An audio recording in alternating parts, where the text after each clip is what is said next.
प्रणाम, नमस्कार पहला आप सभी को। और आज का ब्लॉग शुरू होता है करवा चौथ के स्पेशल मेहंदी के साथ में और पूजा के साथ। सो गाइस, अर्ली मॉर्निंग उठते ही मैंने नहाया और पूजा स्टार्ट कर दी। और यहाँ पे शानवी भी मेरे साथ में है। शानवी वो सब चीज़ें रिपीट कर रही है पूजा के दौरान जो मैं कर रही हूँ। और ये एक बहुत सुंदर सा करवा चौथ के लिए मैंने थाल बनवाया था अपने किसी नोन से, जो कि बहुत सारी थालें उन्होंने बनवाई थी और ऑर्डर देने पे ही वो बनाती हैं। बट बहुत सुंदर था, बहुत बारीकी से काम किया था उन्होंने। और यहाँ पे मैं स्टार्ट कर दी है अपनी करवा चौथ की पूजा। सबसे पहले मैंने अपनी कुल देवी, अपने इष्ट देव का नाम लिया, उनकी पूजा वंदना की और उसके बाद मैंने करवा चौथ की थाल सजाई, करवा चौथ का पूजन स्टार्ट किया। इस बार ना गाइस, करवा चौथ की कथा का जो पूजन होता है, कथा जो हम लोग पढ़ते हैं, उसका जो शुभ मुहूर्त था वो था शाम को 5:45 से 7:45 तक। इसलिए मैंने सिर्फ अर्ली मॉर्निंग में ना पूजा करी और अपने कुल देवता, इष्ट देवता का, देवी माँ का। और उसके बाद मैंने सिर्फ थाल वाल सजाई और पूजा अर्चना करके टीका वीका लगाया। और उसके बाद मैंने ना कथा पढ़ने शाम को वापस आना था। वापस मतलब क्योंकि मुझे अभी जाना है गाइस सैलून, और आज सैलून भी खुला रहेगा। और ये देखिए यहाँ पे शानवी पूरी विधि पूर्वक उसने पूरा ये समझ लीजिए पूरा व्रत मेरे साथ में लिया है। टीका, चंदन, अक्षत, सब कुछ ये जितना मैं प्रोसेस कर रही थी सारा शानवी भी कर रही हैं, क्योंकि इनको ना बहुत अच्छा लगता है। और मुझे ऐसा लगता है कि बच्चों को ना ये चीज़ें समझ आनी चाहिए, धीरे धीरे इन चीज़ों में उनका इंटरेस्ट बढ़ना चाहिए, क्योंकि आगे आने वाली जो ये पीढ़ियाँ हैं यही इन्होंने ही संभालनी है हमारी। मुझे ना शानवी को ऐसे भक्ति भाव में देखना काफ़ी अच्छा लगता है। यहाँ पे मैंने स्टार्ट कर दिया है अपनी करवा चौथ के जो लोटे और छलनी और जो थालियाँ थी उन सभी को मौली तागे से, रक्षा तागा जिसे हम बोलते हैं, जो हर किसी शुभ कार्य में हम अपने हाथों में बांधते हैं, जो कि पंडित जी के द्वारा बांधा जाता है। पंडित जी नहीं थे इसलिए मैंने ही स्टार्ट कर दिया। और जब शानवी ने ये देखा ना, उसने बोला कि मुझे भी ये वाला तागा डालना है, मुझे भी येलो और रेड कलर पहनना है।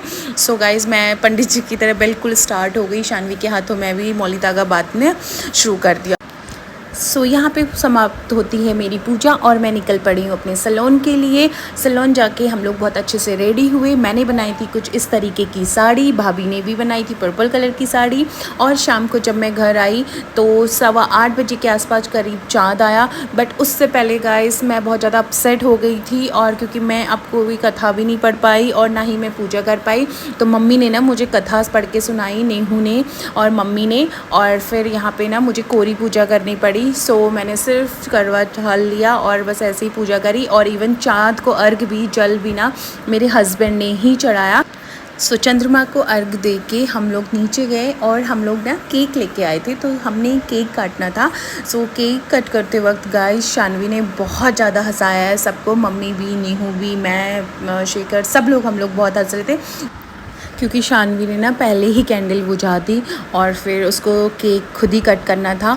और जब केक आया ना तो उसके बाद उसने ड्रेस पहना गाइस। उससे पहले वो ड्रेस ही नहीं पहन रही थी, क्योंकि उसको ऐसा लग रहा था कि मुझे क्या करना है ना। और जब उसने केक देखा तो फिर उसको लगा कि उसका बर्थडे सेलिब्रेट होने वाला है, लोग आने वाले हैं। तो शी वॉज़ लाइक कि मम्मा मुझे जल्दी से कपड़े पहना दो। मैंने बोला क्यों? शी वॉज़ लाइक कि मुझे ना केक कट करना है, लोग कब आएंगे। और फिर उसके बाद वो लोगों का वेट करने लगी। और यहाँ देखो गाइस, वो पूरे केक कट के होने के दौरान बस केक को ना चाटने में ही थी, खाने में ही थी। और देखो मुझे खिलाने से मैं पहले खुद खा रही है।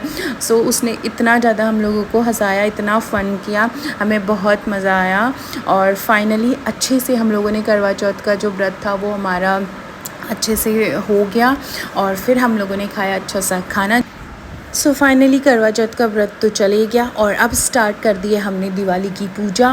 दिवाली की पूजा के लिए हमने ना एपन देने हैं मैंने घर पे, तो घर पे पेंट करके आ गई हूँ सैलून पहुँच के भी बहुत काम थे, दिवाली की सफाई करनी थी।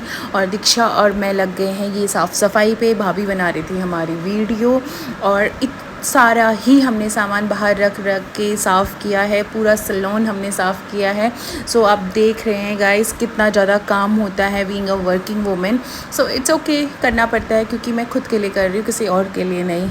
और सफाई करते करते ना मेरे पाँव में बहुत दर्द होने लगा था। तो यहाँ पे दीक्षा ने मुझे बिठा दिया, पाँव में मूव लगा के इस तरीके से ड्रैप करके तौलिए से और बिठा दिया। यहाँ पे रेस्ट करने के बाद मुझे अच्छा फील हुआ और फिर शाम को मैंने स्टार्ट कर दिया daily banana apple dinner. So guys, कैसा लगा आपको मेरा ब्लॉग, मेरा Apple? Thank you so much guys for watching. Please मेरे चैनल को सब्सक्राइब करें, कमेंट करें और शेयर करें।